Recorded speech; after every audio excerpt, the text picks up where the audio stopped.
Hoy estamos a 10 de febrero de 2023 y esta es la realización de la práctica 7. Como podemos ver, el armado de este circuito es el principal del paso 1, donde vemos que están conectados los amplificadores operacionales, potenciómetros y un capacitor. Bueno, el arreglo es de esta manera y los puntos de conexión al osciloscopio no va a llenar generador de funciones, porque todo lo va a dar los amplificadores. El punto A es en la salida del segundo amplificador, y el punto B o el segundo canal es en la punta del primer amplificador, por lo que el primer amplificador nos va a dar la señal cuadrada y el segundo nos va a dar la señal corregida en triangular. Ahora, como podemos observar, vamos a encender nuestro fuente y podemos ver que sí nos está dando, como teóricamente es el funcionamiento de este circuito. Nos está dando la señal 1, al final, la triangular, y en la señal 2, al inicio del circuito, la cuadrada. Y lo que teóricamente nos dice es que al mover la primera, aumentamos la amplitud de nuestro, de la gráfica, y con el otro aumentamos el tamaño, longitud.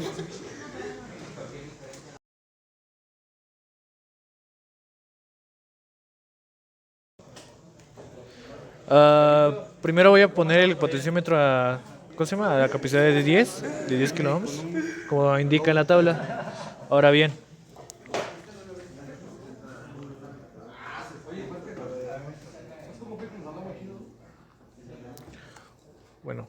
una vez que ya está a 10K, lo prendo y como podemos ver, este ya lo ajusté a su 50% de capacidad.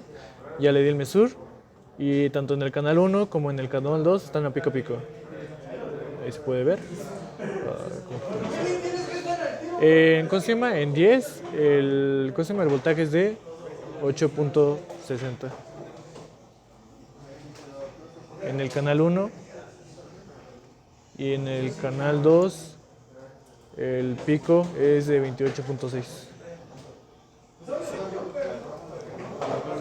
no? Sí. En ambos canales es de... A ver, paso. ¿Ya? Y la tensión es... la frecuencia es de 76.5 Hz. Ya acabamos de llenar la tabla con los valores de la tensión en el canal 1 y la tensión en el canal 2 y la frecuencia en ambos canales. Cuando el potenciómetro, que está posicionado en esta... El potenciómetro en esta parte es variado de 10 a 100. Ahora bien, lo que nos pidió a continuación es que las observaciones, como pudimos ver, es que pues obviamente el voltaje del canal 2 ese no es variable, ya que como la resistencia, el potenciómetro se quedó en 50%, este es el voltaje total que nunca va a variar.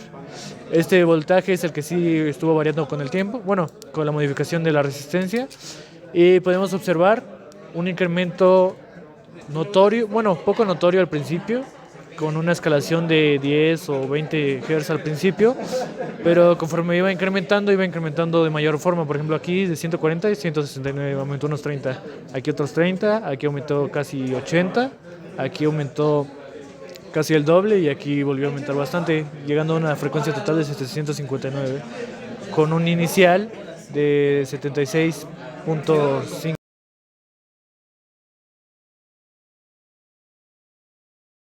Lo que nos pidió para la siguiente tabla es reducir la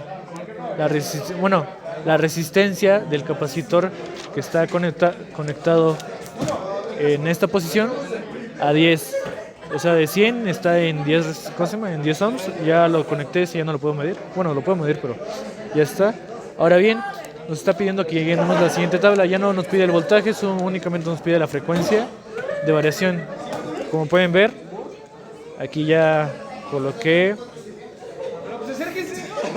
en 10 ohms el primer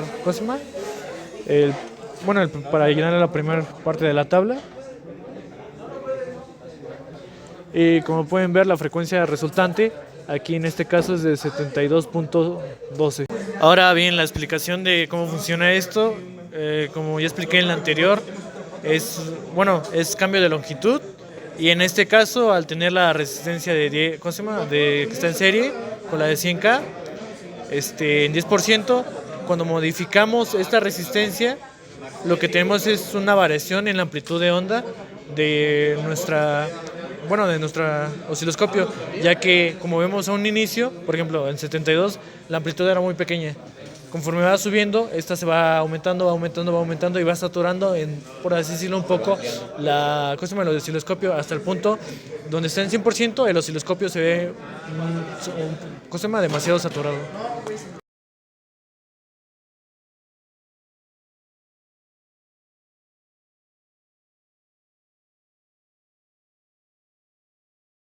Bien, a continuación se le agregó un sumador a nuestro circuito, ya que como teníamos una señal aquí, era una señal de sierra.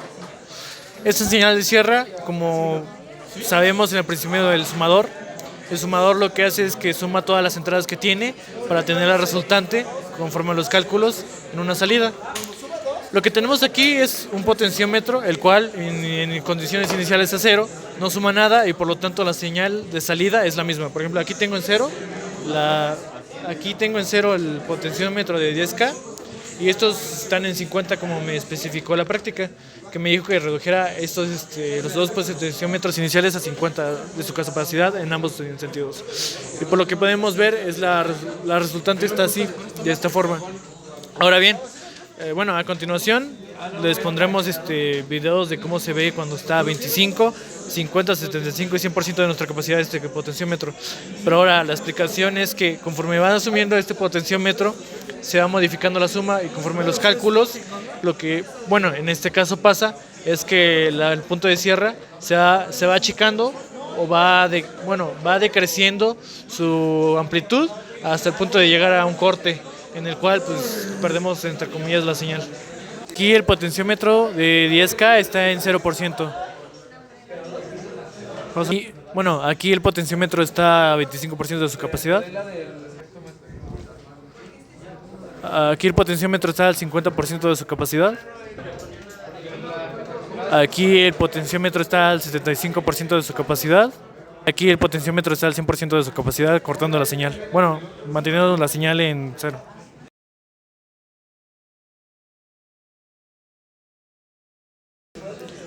Como ya expliqué en el paso anterior de qué producía el sumador en el circuito, ahora después de ello se le adicionó un detector cruce por cero.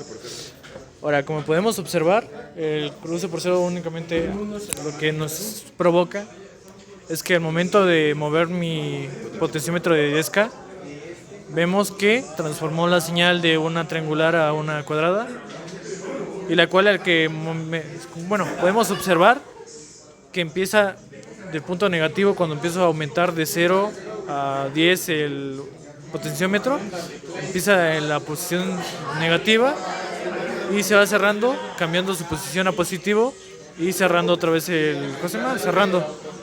Lo que hace esto es, hace un ciclo, se cierra en negativo y se cierra en positivo. Eso es lo que hace nuestro detector cruce por cero. Ahora bien, la parte siguiente de esto es, el por qué sucede es por el cruce por cero, que es el cambio de la señal. El siguiente paso nos pide que ajustemos la frecuencia a 1.5, pero en este caso no llega a 1.5, por lo que lo tengo que ajustar a un máximo de lo que llega a nuestro circuito, que en este caso sería, el ancho positivo de nuestra señal es esta parte de aquí y el ancho negativo de nuestra señal es esta parte de aquí. O sea, es la amplitud de estas partes, positivo y negativo. Ahora bien, como nos pide aquí, la frecuencia de 1.5 no es posible, así que lo ajustamos a 700 como usted nos dijo. Ahora, la precisión MESUR, el ancho positivo, como podemos ver, es la parte de arriba, es esta, y el ancho negativo es la parte de abajo. Ahora, lo que nos pide la práctica es que con los cursores midamos el tiempo, los deltas, del ancho positivo y del ancho negativo. Y dado esto, ya rellenamos la siguiente tabla. Pero antes de eso, primero veremos cómo es la posición, cómo se ve la gráfica en posición 30, 45, 60 y 75.